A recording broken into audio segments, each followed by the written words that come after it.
Welcome to this episode of the ELSI Dialogues. My name is Melanie Goisauf, and I am senior scientist and a member of the ELSI Services and Research team.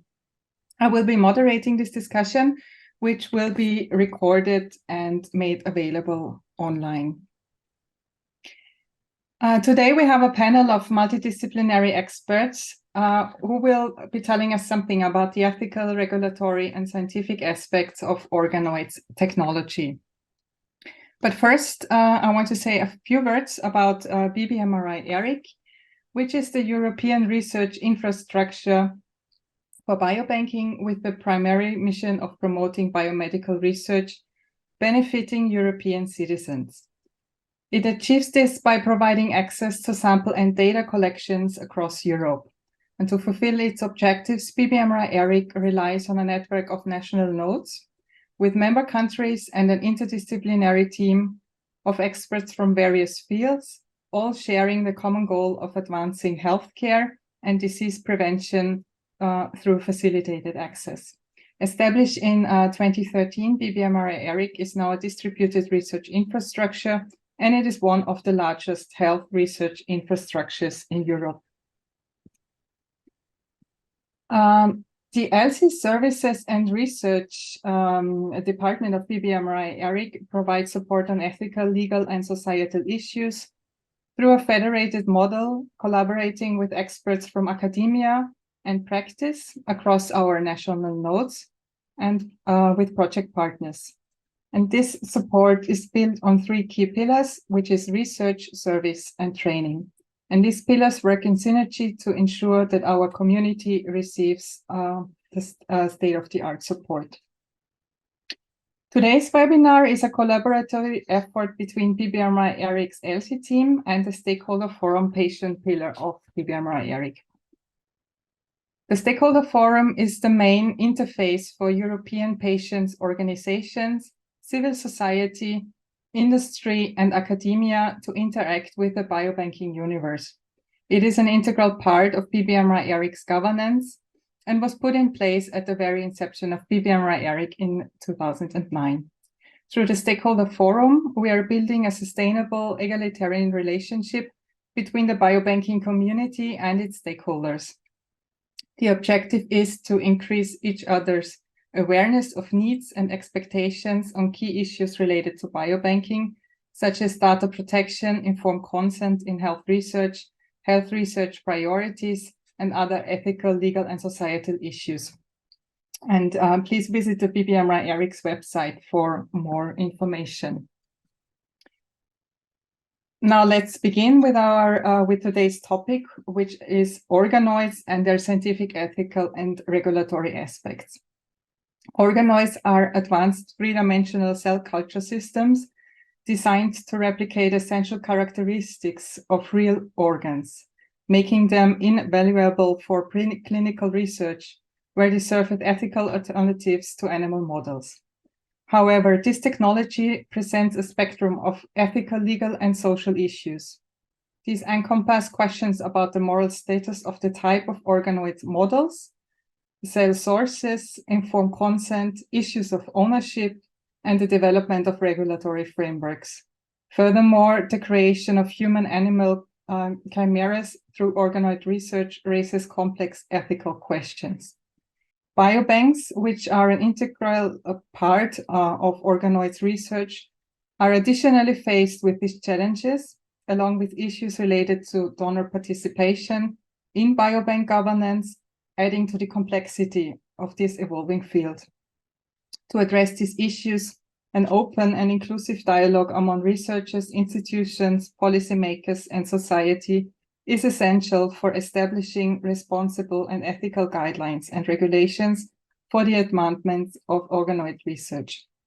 And I'm delighted to host this webinar as a contribution to this ongoing discourse. Our panel comprises experts from various fields who will guide our webinar with insightful discussions about the ethical, regulatory, and scientific dimensions of organoids technologies. And we welcome today Dr. María Berdasco Menéndez, who is a molecular biologist with over 20 years of experience in the field of clinical epigenetics.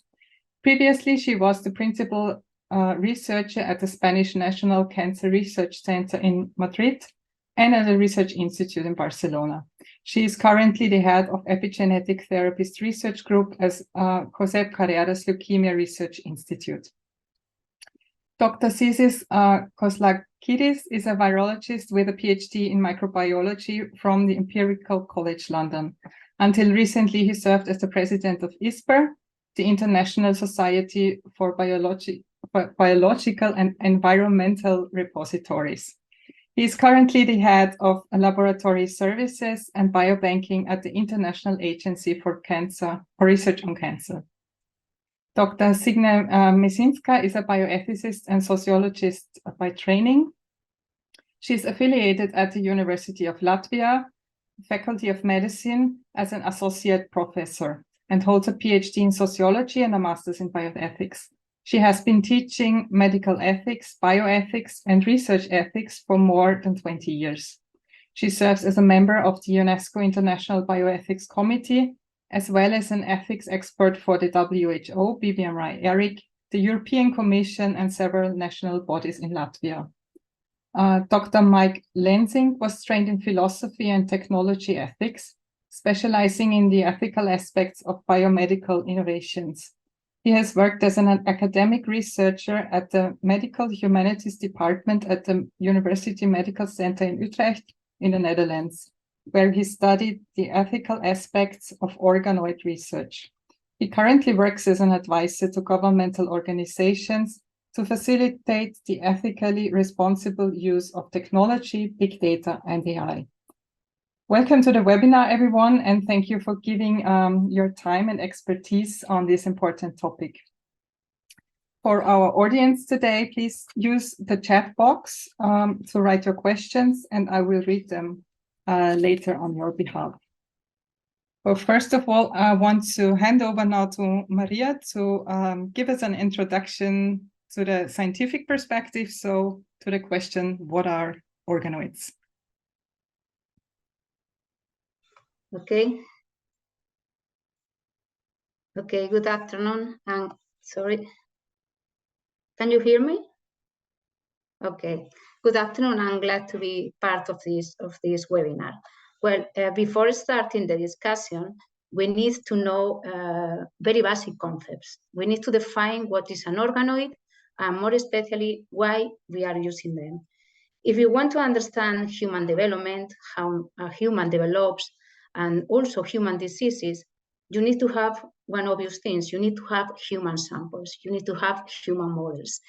But primary samples, such as pieces of tissues or blood, they are very limited in quantity. And especially, they did not reproduce what's happening in a whole body. So we need to develop models.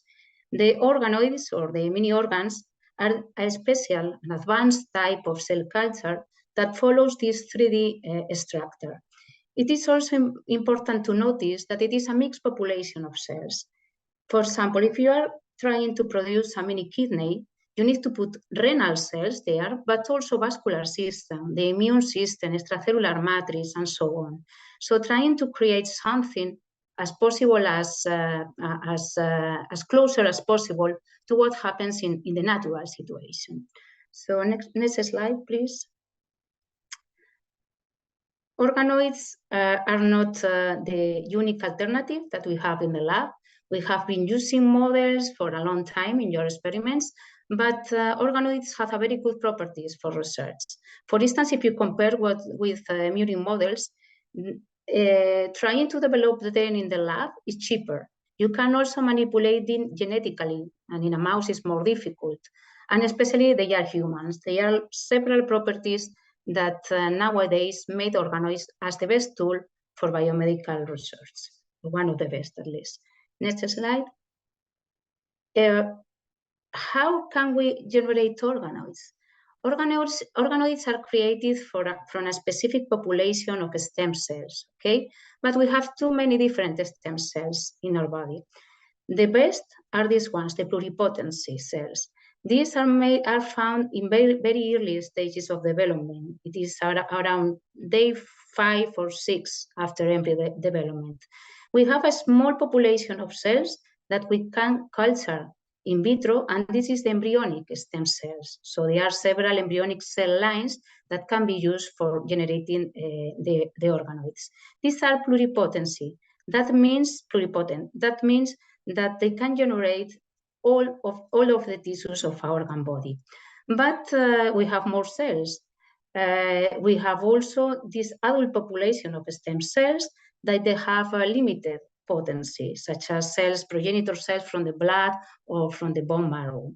So our best candidates are these pluripotent stem cells, embryonic stem cells, but there is a big ethical question. You are destroying an embryo. So next slide. So in 2007, it was established the first human-induced pluripotent stem cell. This was possible due to the work of these Japanese men, Yamanaka and team, that they were able to induce pluripotent stem cells from somatic tissues. This is something artificial made in the lab, but at the end you have the same result. You have pluripotent stem cells, you have the full potential to differentiate in many tissues, but you are not destroying an embryo, a human. So next slide, please. We have more cellular sources for organoids, as I mentioned, the embryos, but also the adult stem cells. But one of the tissues that are used to be useful in the organoid generation is these cancer stem cells, because cancer stem cells are specific cells that are inside the tumors, and they also have this high proliferation rate.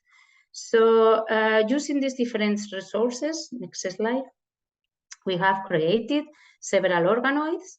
Yes, here you have just a representation of some of the organoids that we already are able to produce in a lab. We have brain organoids, lung organoids, organoids from the blood, mammalia, liver, kidney, and so on. We have here also the origin, adult stem cells, iPS, etc. So this is the catalog that we already have in the lab. So next slide, please. If you are wondering how, if you are wondering how an organoid looks, this is a brain organoid on a plate. Okay. Of course, something is missing here, because brains are not working alone. They are not working in an independent manner. You need to put this into a body. You need to communicate this brain with the rest of the organs. So one way of doing this is, as we mentioned before, or Melanie mentioned before, through the use of chimeras to try to put these organoids into animal models, for instance. But a second way of doing this, next slide, is trying to use these devices. These organ-on-chip are like the next generation type of organoids. In this way, you can put several organoids and communicating. Have you seen these vessels that are into the communicating the organoids?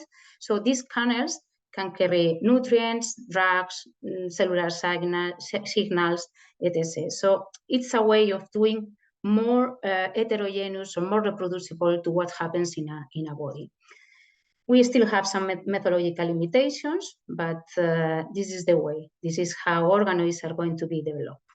So next slide. So regarding the applications, the present is mainly here. The present is mainly for basic research, but the future applications are more close, of course, to therapy, because they can be used for bioartificial organs, for instance, and also for therapy as models of diseases, because it is easy to check how the drugs can work on these tissues, for instance. Of course, generating these models is not something easy in the lab. It's not so simple as we can just summarize in a few slides. So what it is interesting from the scientific point of view is to make these models available for researchers, for all the scientific community.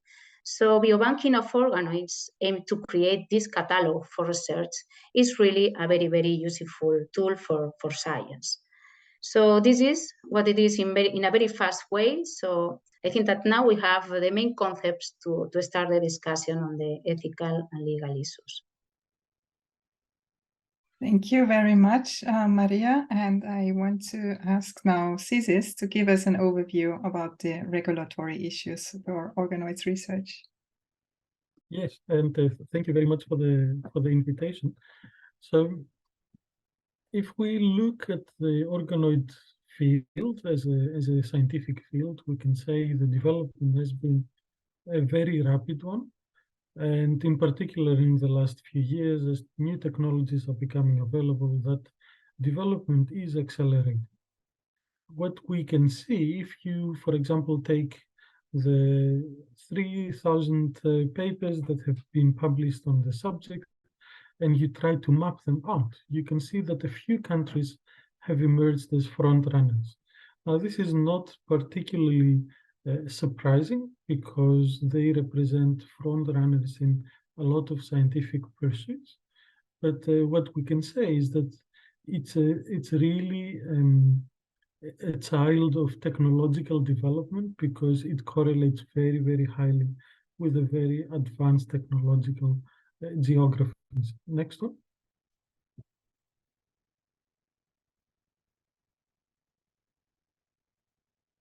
So if we take the last 10 years and we focus on the published manuscripts, we can see there is an increasing shift, and absolutely coming to the same words that Maria has used.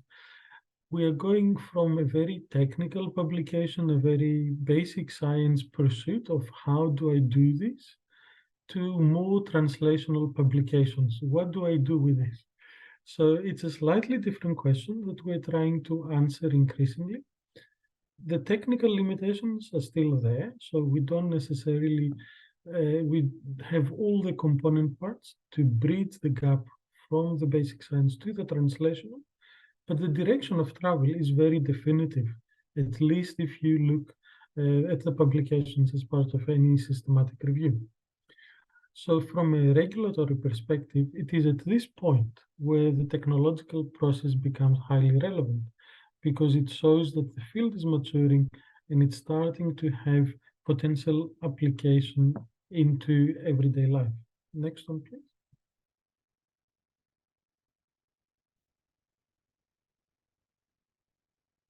So what are the regulatory approaches that we've seen? And we haven't seen a common approach. It's a very fragmented regulatory approach.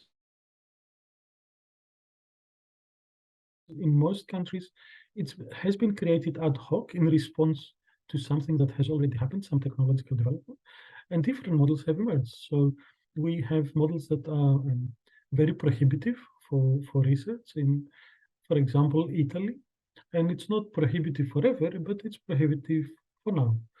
In the Netherlands, research can be conducted, for example, in vitro on in vitro created embryos, but it follows a strict licensing process.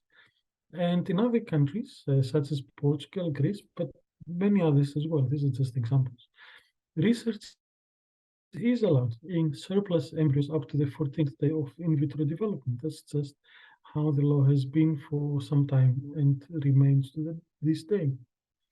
So the side effect of this is regulatory uncertainty, because parts of the regular framework concerning the rights and duties of persons are now starting to merge with elements of regulations that deal with the stewardship of objects or things. So we start coming into this intersection. And this forms a little bit of an uncertainty from a regulatory perspective. And that's why we see different interpretations in different parts of the world. Next one, please.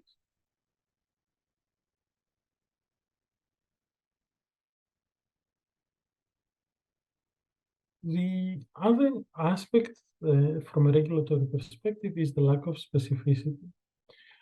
Generally, when we talk about regulatory frameworks, the more specific the cell types, the less likely it is that the regulation will be very specifically addressing it. When we talk about regulation, we tend to try to group things together into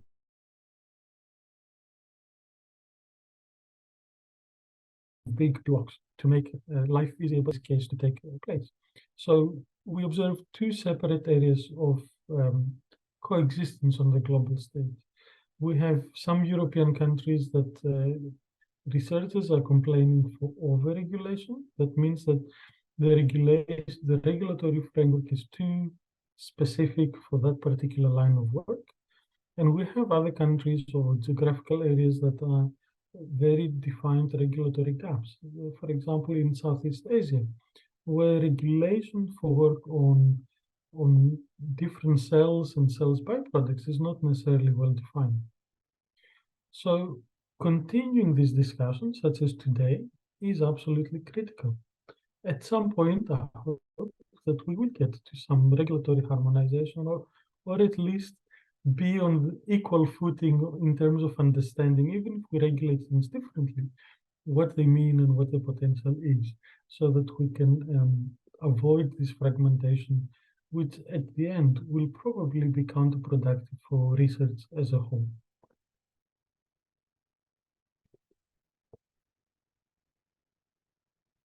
Okay, thank you very much. And I now want to hand over to Signe to address the ethical issues.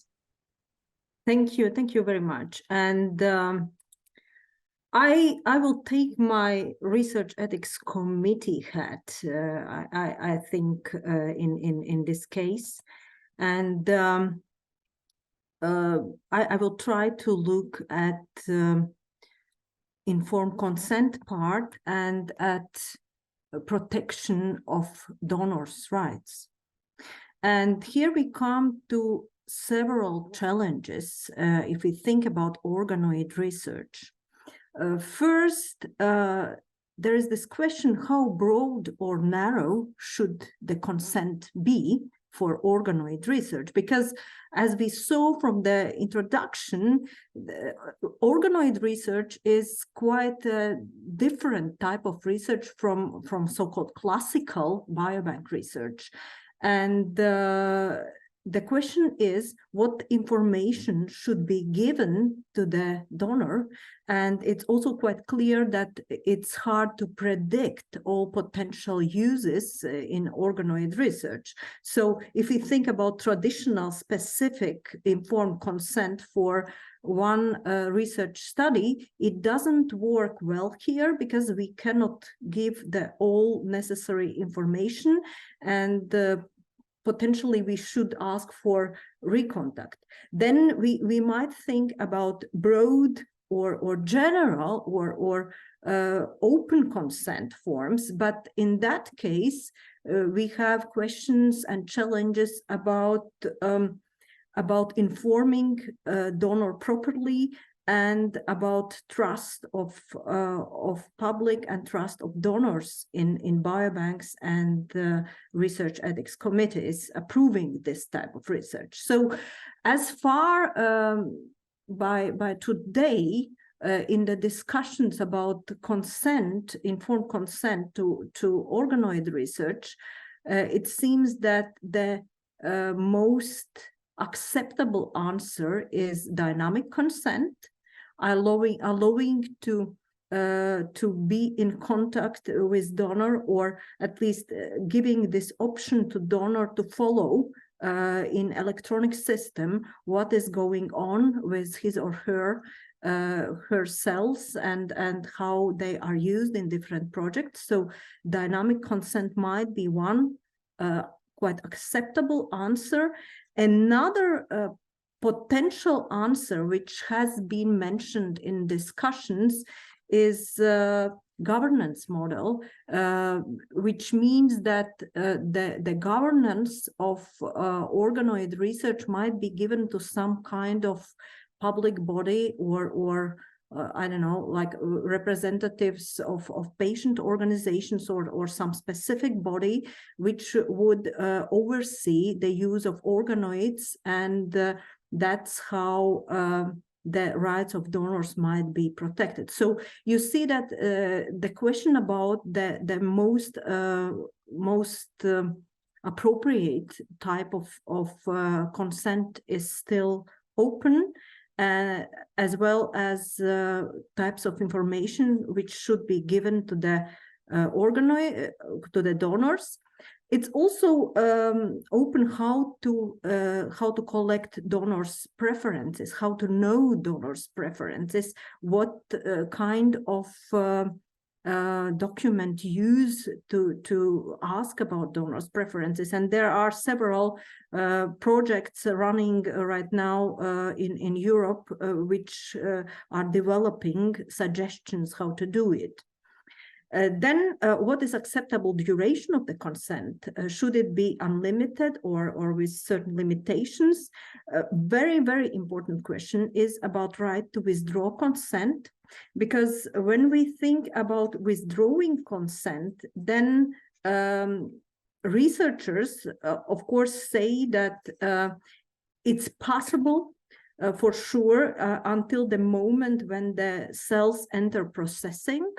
But when the scientific work starts and a lot of resources and efforts are already spent for development of organoids, or even more if organoids are already distributed to users, it might be not possible to withdraw consent anymore, and it should be explained in the informed consent form.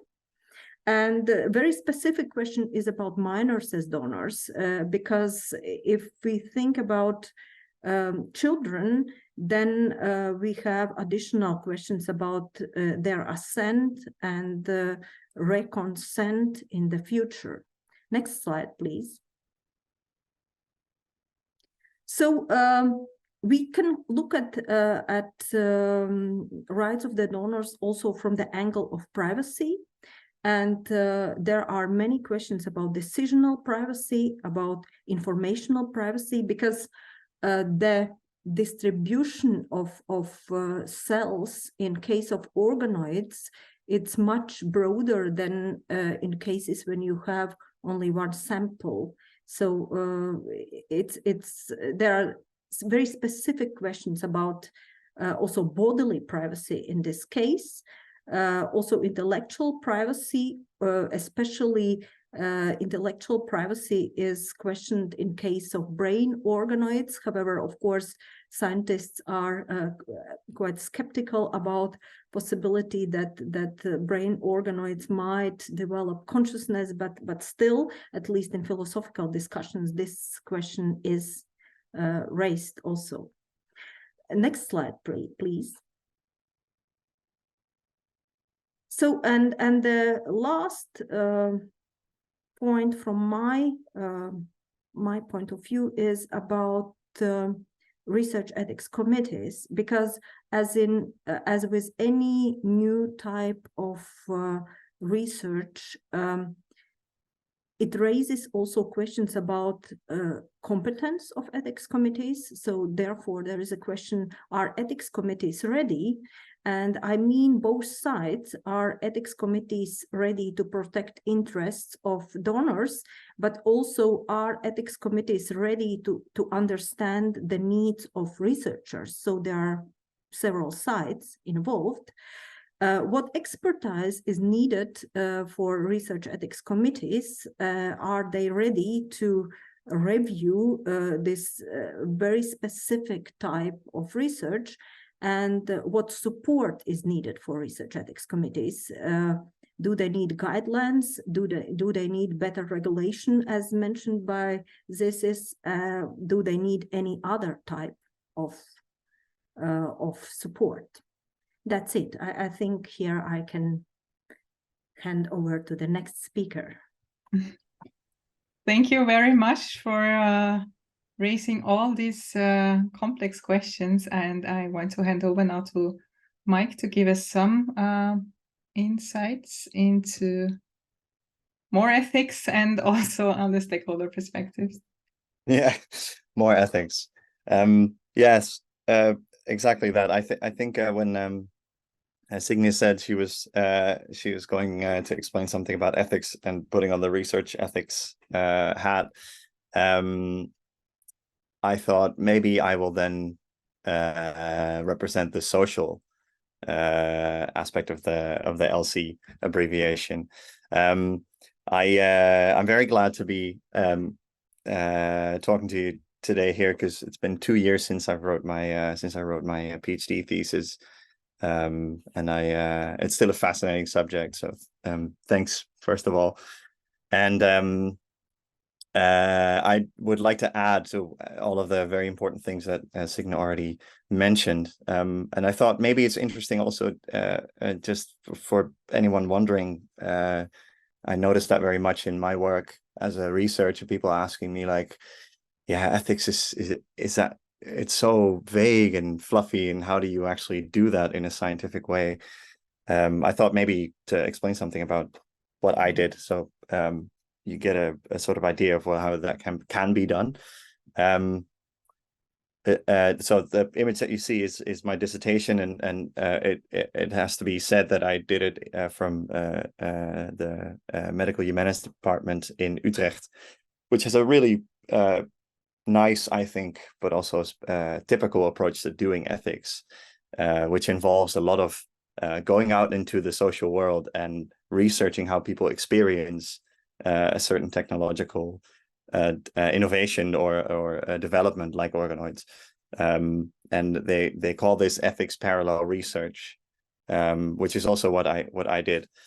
So the idea is that you, while a technological development is unfolding or is being innovated, you already start researching, your ethical and social implications of what you're making, so that you can actually add your findings into the innovation process, and that leads to hopefully a better, more ethical, more socially robust result.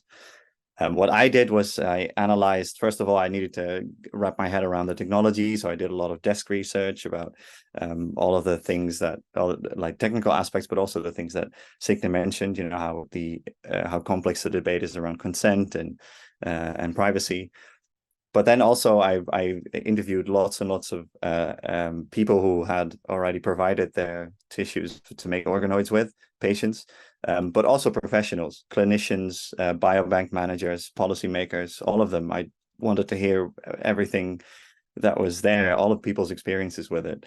And then just the easy task of combining everything into a coherent view on how maybe responsibly to move forward.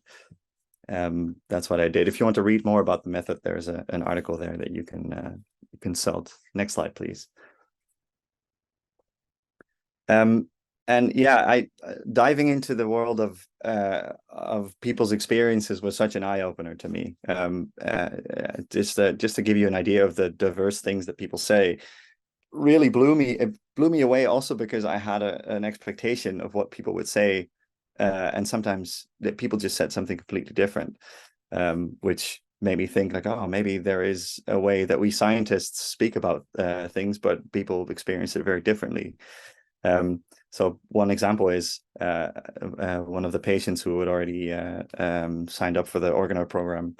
This is a cystic fibrosis patient, for those interested, said, as long as I live, I would like to receive yearly or 2-yearly reports about which studies have been done with my cells, because I still feel partly connected to the cells that are there, and I just want to know what happens with them, because I still feel sort of owner, because it is my bodily material.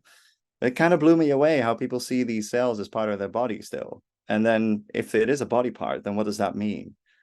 And then a researcher said about working with these patient cells, with these living tissues. They say, yeah, we do research in the lab, but we also are sort of in a clinical care kind of space. And we need to think about how what we do impacts patients. How do we manage the hope and expectations that they have about receiving treatments? But also, what do you do when you find something that is relevant maybe to their health? Do you then go back, but the cells are anonymized? What is my duty here? What is my responsibilities? Next slide, please. So I actually, interestingly, found a few things. I mean, it's too short here to go over everything, but a few things that I thought were interesting in what I saw with people talking about this whole field was that there was a really strong connection between people and their cells, and it seemed to me like the whole paradigm in which we speak about banking and donor and consent, there is, I don't know, for me it didn't really fit well. It seemed to me more like data, where people have a certain idea of like, I want to know where my data goes, I want to be able to control it, it's part of me, I have a right of say about it. So then I started moving away from the whole idea of consent and privacy as the main sort of almost like molds to put the ethical debate in, but also to look broader than that and maybe problematize also the fact that that is that is what is most focused on. So what do you do with this question of what does it mean that your stem cells are there, your body part? You have the fundamental right to bodily integrity. Does that mean that you can no longer say what people use your living tissue for as soon as you give it away? And how should that control look? And consent is a way to shape that form of control, but maybe there are other ways that are more appropriate. And also, what is the moral status of a brain organoid? Or at what point does it start to have certain rights, like lots of cultures think about embryos as well? If it's before 14 days, it's fine. And then after 14 days, suddenly we have all these moral rights that appear out of nowhere. And how does that for organoids? And what does that mean? And how does that relate also to the sensitive use cases that you can use organoids for? You can give your organoids up for research, donate them. But does that mean that you then have to accept certain use cases that you're not happy with from a personal principle perspective, maybe? But also, how do you envision, this is also what Signe said, how do you envision this communication between the users of the tissue and the providers of the tissue? How can you make these preferences known, right? Maybe through consent, but maybe something completely different needs to happen. And that's also why I brought up the second point. Maybe we need to go beyond consent and think about just ways of cooperation that make more sense in this theme, right? But because maybe it's such a personal thing that maybe we need to all actually involve people in a certain way in the governance or in how research is set up, on how profits are divided as well. Because people, like for example in cystic fibrosis, they give their material for research, and then it turns out that first of all they don't get their treatment reimbursed, but second of all the pharmaceutical company is making loads and loads of money because of the tissue that they provided, with the hope of getting some treatment. And how to navigate this as well. And a third thing maybe that I would like to give to you also as a thing to spark your ethical sixth sense maybe is at the end of my PhD I started to really think about the word donor and whether that is actually an appropriate way to describe people that provide their cells for research. Because if you think about the organ donor context, we created that word so that you can no longer say anything about that liver that you gave away or kidney that you gave away, because otherwise you can't say that you want it back. So you donate it, and so there's no reciprocity. But with organoids, it's a vastly different thing. I think we, as providers of the tissue, are we can expect something in return. Being informed, being treated with respect, being involved, and which means that as soon as you call it donate, people think that there should be nothing in return, because that is what's in the word. And I wonder if that is still the most appropriate word to use. So that is not to criticize anything that Signe said, but more to add on top of what she already described is also really fundamentally important. Yeah. That's it.